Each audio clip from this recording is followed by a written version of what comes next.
ninyo ako karon nga nagsulto di investment nga pink or rose pagpadayag sa diwa sa kalipay.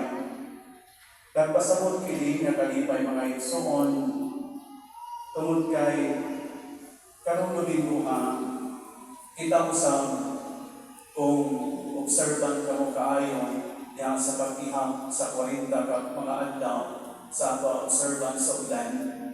Ana-ana kita sa tunga-tunga sa ato ang higpit nga pagpuasa sa dili pa kita mosunod sa misteryo Pascual sa ato Ginoong Jesucristo.